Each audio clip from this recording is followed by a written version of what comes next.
माझा गाव माझी बातमी या सदरामध्ये तुम्हा सर्वांचं मी मनपूर्वक स्वागत करत आहे।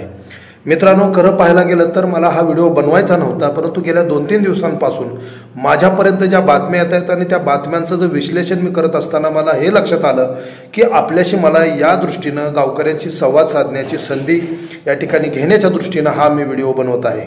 मित्रांनो, आपल्या गावची एक परंपरा आहे आणि त्या परंपरेमध्ये गावचे जे उत्सव असतात त्याच्यामध्ये राष्ट्रीय उत्सव म्हटलं तर 26 जानेवारी असेल, 15 ऑगस्ट असेल, त्याचप्रमाणे धार्मिक उत्सव म्हणाल तर त्या ठिकाणी गावचं ग्रामदैवत श्री भैरवनाथाची यात्रा असेल, त्याचप्रमाणे अखंड हरिनाम सप्ताह असेल, हे प्रमुख असे गावचे मुख्य उत्सव असतात।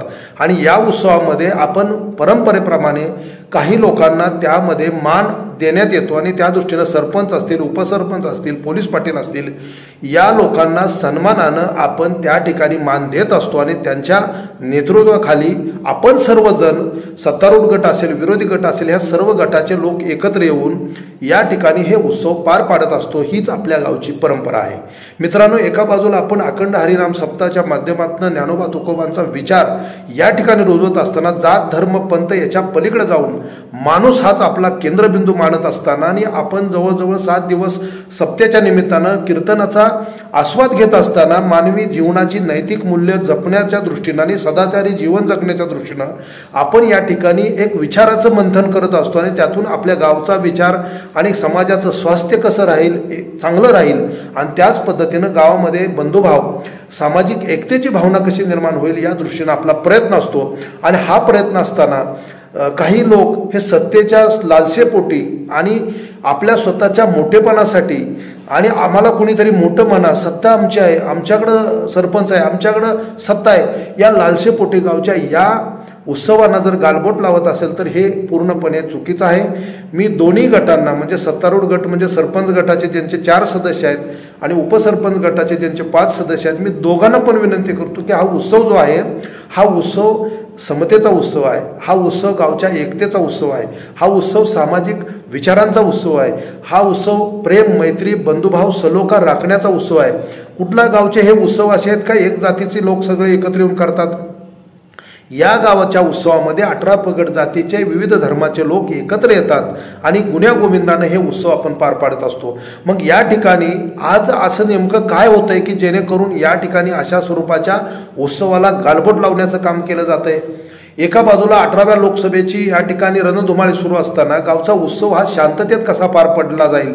राजकारणाच्या ठिकाणी आपण राजकारण जरूर करू, परंतु सामाजिक आणि सांस्कृतिक कार्यक्रमांच्या ठिकाणी मात्र आपण राजकारण विरहित आणि या ठिकाणी सामाजिक समतेचा संदेश देणारे हे उत्सव जपणं ही सर्वांची सामूहिक जबाबदारी असताना असं आपण का वागतोय?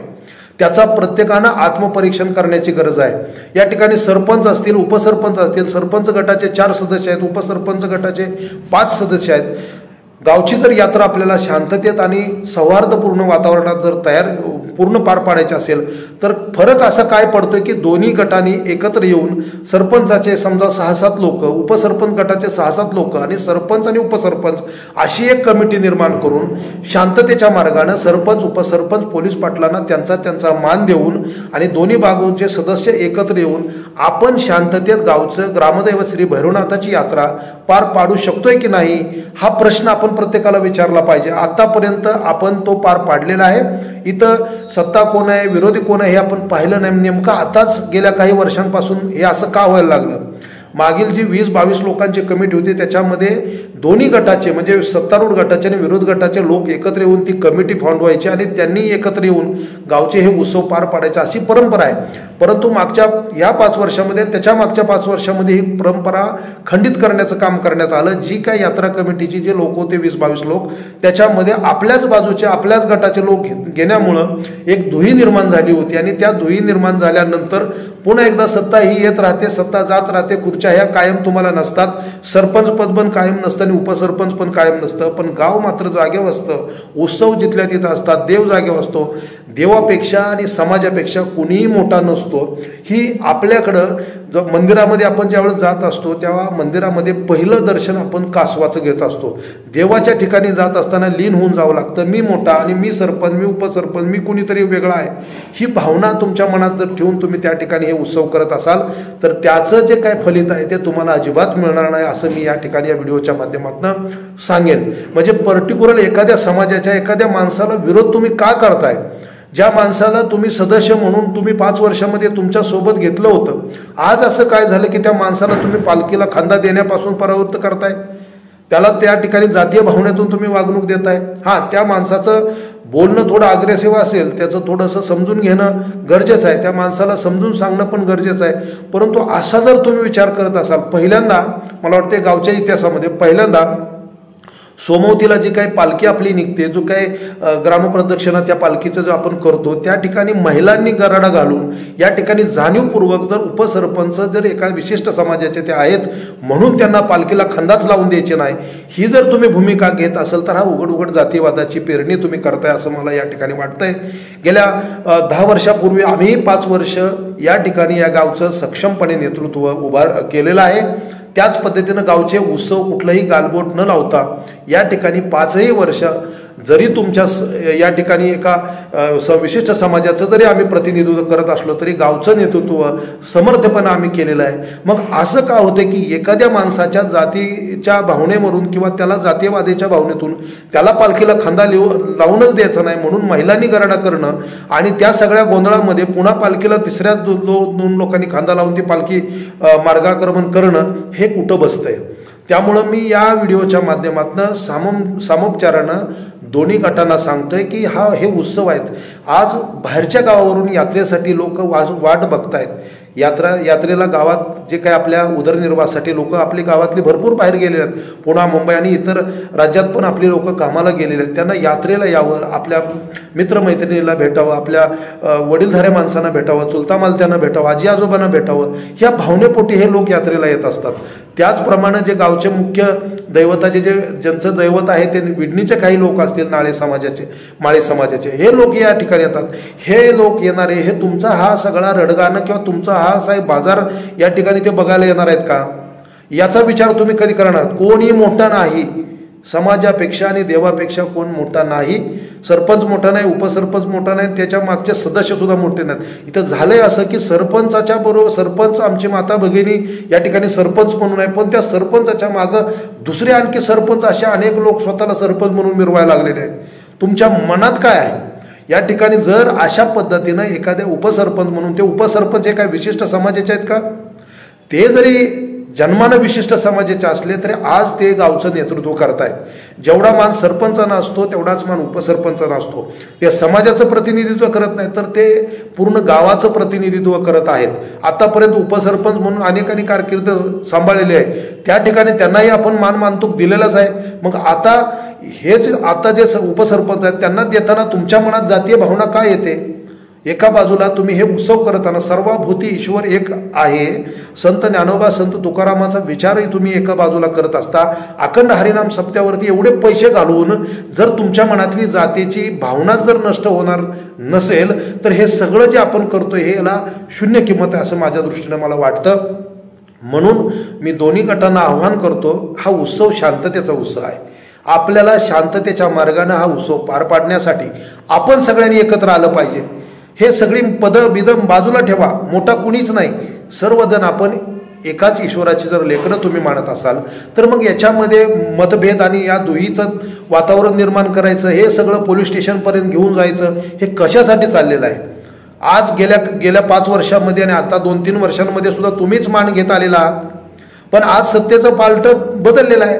आज उपसरपंचाच्या बरोबर 5 सदस्य आहेत, तुमच्या बरोबर 4च सदस्य राहिलेले आहेत.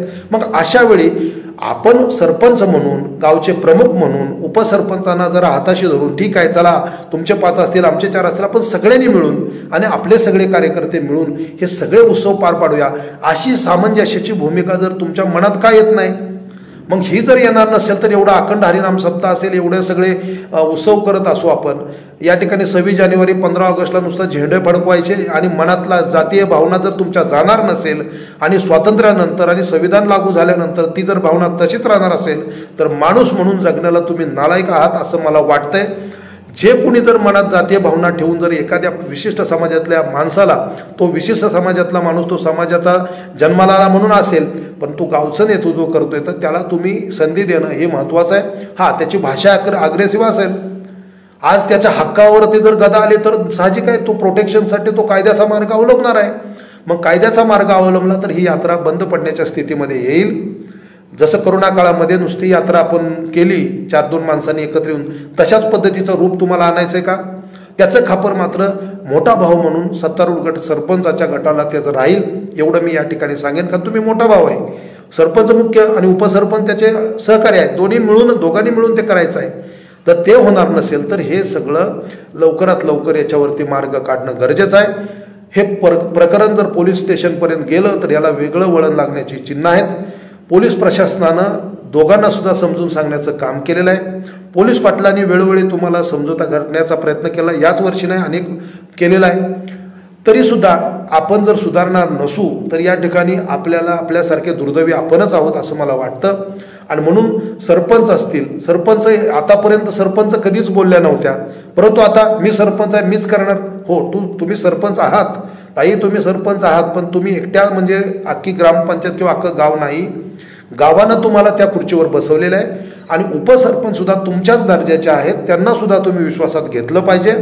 तुम्ही फक्त 4 लोकांचं प्रतिनिधित्व ग्रामपंचायतमध्ये करता किंवा बाहेर गेल्यानंतर फक्त माझे 4च लोकांचं प्रतिनिधित्व करता का 9 लोकांचं करता, हे तुम्ही तुमचा विचार करणं गरजेचं आहे.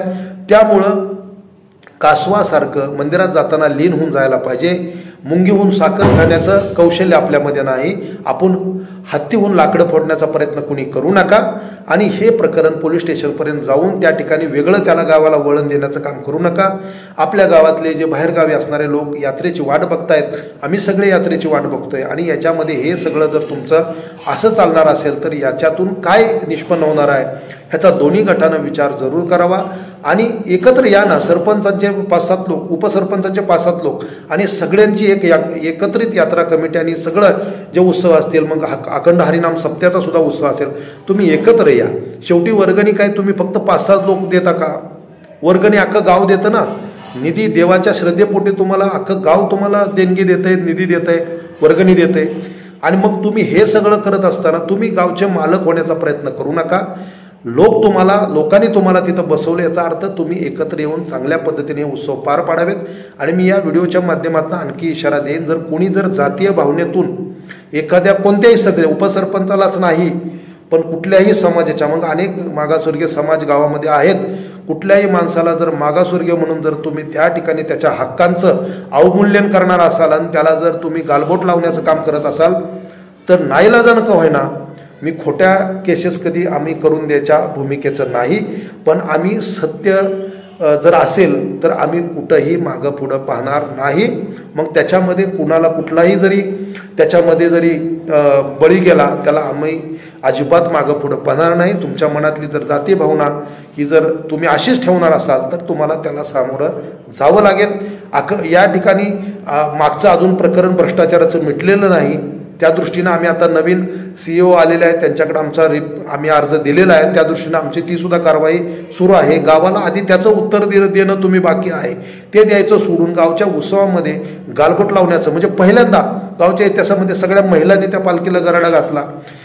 सरपंचांनी पालखीला खांदा लावला असता, महिला असून लावला असता, आमचं त्याच्याबद्दल काय म्हणणं नाही. उपसरपंच म्हणून त्यांनी मागच्या बाजूला खांदा लावला असता, परंतु त्या माणसाला विशिष्ट जातीचा आहे म्हणून त्याला खांदाच लावून द्यायचा नाही अशी जर भूमिका करून महिलांनी जर त्या ठिकाणी त्याच्या मागं जे पुरुष मंडळीचं जे षडयंत्र आहे, जे स्वतःलाच गावचे सरपंच समजतात, महिलेपेक्षा म्हणजे आमच्या मातेपेक्षा, माता भगिनी जे आमचे सरपंच म्हणून बसले तिच्यापेक्षा स्वतःला जर सरपंच समजणारे काही लोक आहेत गावामध्ये, त्यांना जर तसं वाटत असेल तर मात्र त्यांना मी इशारा देतोय, तुम्ही जर उघड जातीय भावनेनं जर आमच्याशी वागाल आणि जर कुठल्याही उपसरपंचाचा नाही पण कुठल्याही माणसाला गावात वेगवेगळे मागासवर्गीय समाज आहेत त्यांना हीन लेखणं, त्यांच्याविषयी मनात वाईट विचार करणं, एखाद्या सार्वजनिक कार्यक्रमामध्ये त्याला हिडीसपिडीस करणं, तू बस खाली तुला काय कळतंय असं म्हणून त्या समाजाचा विचारांचा, माझं कुठल्याही मागासवर्गीय समाजाचं एक घर असेल त्या घरातल्या माणसाला जर सन्मान तुम्हाला देण्याची भूमिका तुमची असली पाहिजे, पण त्याच्या हक्कांचं आणि त्याच्या आत्मसन्मानाला जर तुम्ही ठेच पोहोचवणार असाल तर मी या व्हिडिओच्या माध्यमातून इशारा पण देतो,